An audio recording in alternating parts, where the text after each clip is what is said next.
Have you been sort of talking up this game or playing it down this week? Well, neither really. You mustn't forget how big a game it is, but at the same time, you can't make people nervous because of it. But I think the more you have to trust your training. That's how we put it. And if you're prepared properly and you've done all you can to win the game, then you can go full of confidence that at least there's nothing outstanding that you're worried about, sort of thing. You know, respect the opposition. You have to do that as well, but you have to believe that you yourself, as players, as a player, and your teammates are up for it. And I think our boys trust each other. So really, it's not playing it up or down. It's just playing it as it is. The two top teams at this present time in this league are playing each other, and I'm really pleased we're one of them. I suppose the scenario would be different if this was like the middle of March or even early April, because that it would be seen as an absolutely crunch game then. But here we are, halfway through the season. Yeah, you're right, and it would have been great had it been later on in the season, I suppose. But it has created a lot of interest already anyway. The stadium will be nice and full enough to create a really good atmosphere anyway. Local derby, if you want to call it that way. But it's still an important 3 points, because whether you get them in the middle of the season or at the end of the season, one team's going to pick up 3 points, one team none, or we both pick up a point, of course. But if we pick up the 3 points, then they'll know that puts us 4 points clear of them, and we'd have to lose more than sort of one game. They'd have to catch up more than one game.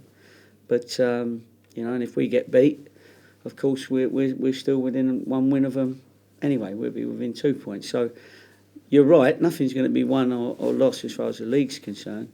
But I think bragging rights are important anyway. In these sort of games, you mustn't keep that a secret. And but there are two very good teams, and I'd like, as the manager of my team, as I'm sure Adrian would like as the manager of his team, to come out on top. 16 years between the games, between the teams, until the match earlier this season. So there's no historical rivalry, but you do sense there's an edge about this one, do you? Yeah, I think so. I think there's an edge about it because one team's first, one team's second, and after 21 games, it's no fluke that you're up there. You know, it could be a slight fluke if after 5 games you're up there, but and to be fair to them, they've been up there all the time. We've had to sort of claw our way up there and use our climbing boots and crampons, whatever they're called, to get up there to get them. But we have pulled them back in. It was 9 points. Is it crampons? See you smiling there. I've never done a climb in my life, but I can't reach anything. But anyway, that's another thing. What was I saying? I was going well there. Come on, you're not listening. I'm testing you. No. You were talking about the relative positions in the table, i.e. they started nine straight wins, and you were, in a sense, having to, Congratulations. Pull in the gap. Yeah, that's right, exactly. And at this stage, we have done that. So we got to make that work for us. There now, of course, it's us looking over our shoulders rather than them. So we have to go out with a slightly different mentality of people chasing us. So we've got to make sure that we're on top form. That's a first, crampons used in a football interview. Right.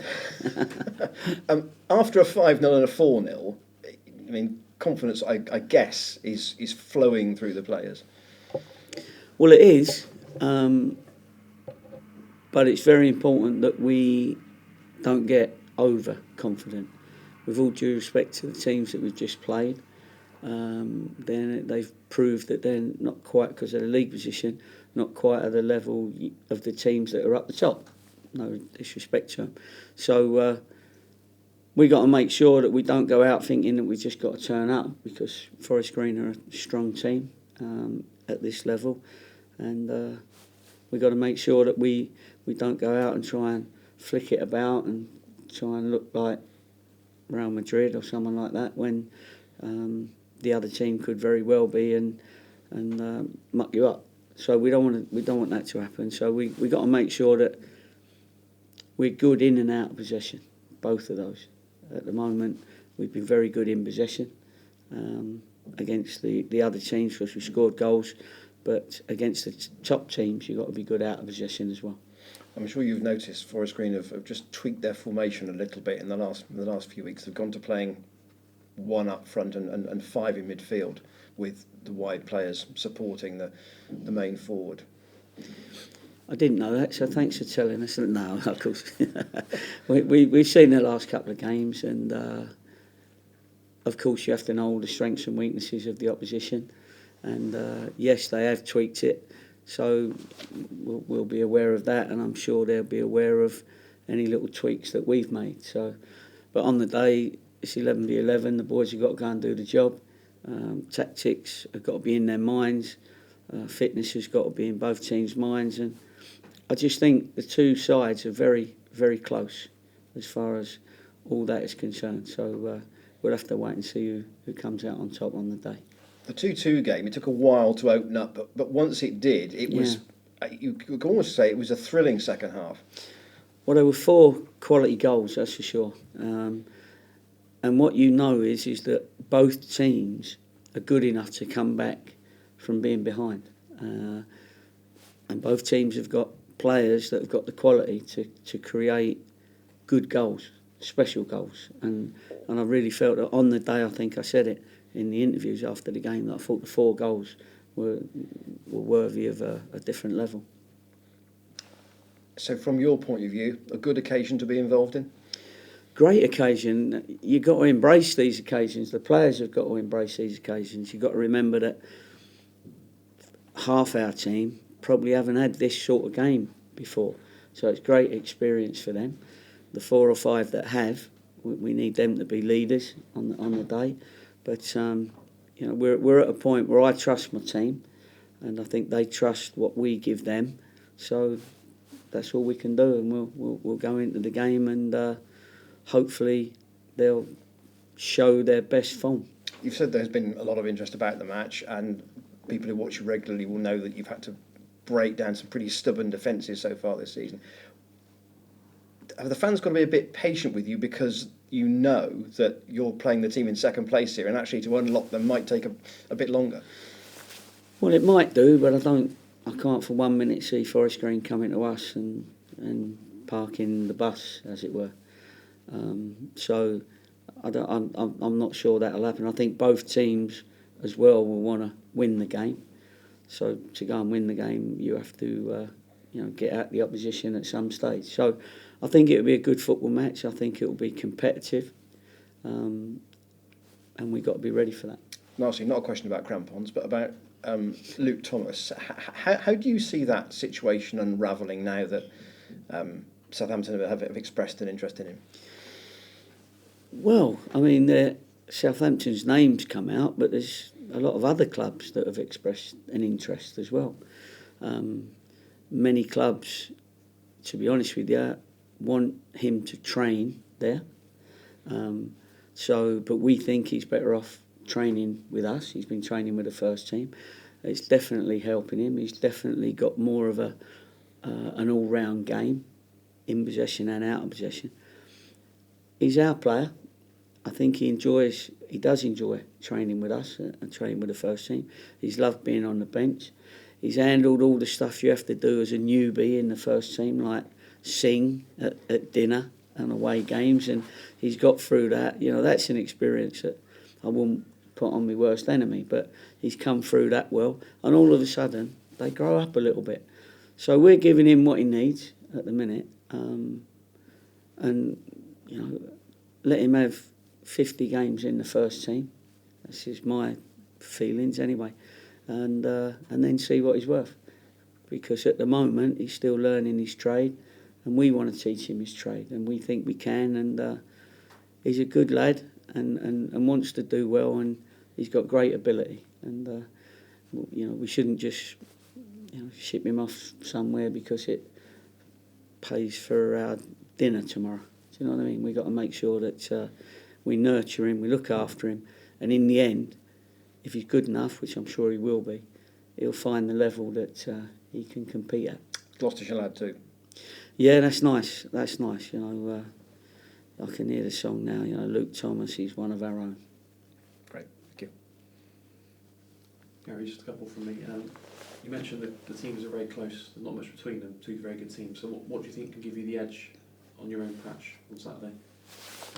Well, the main thing is going to be the supporters, isn't it? I think that the numbers that will be cheering and shouting and screaming, hopefully, and singing songs for their team and drowning out the opposition supporters will be great. Be great for the atmosphere. We have got players that can produce their best in an atmosphere. I've noticed that, and 12th man never been so important, the supporter, and that's going to be a big difference. And when players are playing, especially if they're young lads, playing in a place where everybody wants them to do well, and they get that feeling, that's when you can bring out your best game. And that's a feeling that, all you that have played, you'll know that if you've got people that are for you in whatever you do, you will bring out your best game. Yeah, the Cheltenham fans at Forest Green made a lot of noise, didn't they, that night? They were brilliant, and in fact, they probably on that night drowned out the home supporters. I thought there was a real camaraderie between and empathy between the team and the supporters, and I think we'll have that again on Saturday. So for me, that will be the biggest thing to give us more favour in the game. Yeah, I know you'll probably be saying to the players you haven't achieved anything yet, but considering you built a team from scratch, are you quite pleased with obviously top of the league, but how it's gone this season? Are you definitely surprised by it? No, I'm not surprised at all, but I'm really pleased because it's a vision that I had. We need to put all these individuals' games in my head into one, and we've done that pretty quickly. And as I kept saying, there's more to come, which is why I think we're still improving, whatever happens Saturday, and we are still improving. And I think the lads have become aware of the ability that's in the group, and once a team becomes aware of the ability in the group, then that team energy, team spirit, team techniques, tactics, all that sort of stuff, that'll all come to fruition. Yeah, and you've had quite a settled team all season. It's been pretty much 1 to 11 all season, but how important is it to have the flexibility to play a few different formations even during a half? Because you have switched it around quite regularly, haven't you? Yeah, we have. Well, that's players that have to manage the game themselves sometimes. You can't say, that's your position, stay in it, because the game's about moving, getting forward, getting back. And so they have to game manage throughout the game, where the footballer in them has got to understand where to be at any certain times. And, you can have your defensive tactics and get them to, be exactly where they need to be in your set plays and all that sort of thing. But in the general run of the game, people have to work it out themselves, and sometimes you have to cover for someone else. You have to go from right wing to left wing for whatever reason, and the better the player, the better decisions they make in those situations. Yeah. The only negative from a great day at Southport was James Dayton. How is he? Has he got a chance, or is he going to be out for a while? I think we'll leave it till the last minute anyway. So we'll see how he is today. So I can't really say whether he's available just yet. He's been jogging, he's been back on it, but whether he's ready to start or not, I'm not sure. We'll know that today as we speak. We've still got 48 hours left. Cheers, Gary. No problem. Thanks a lot.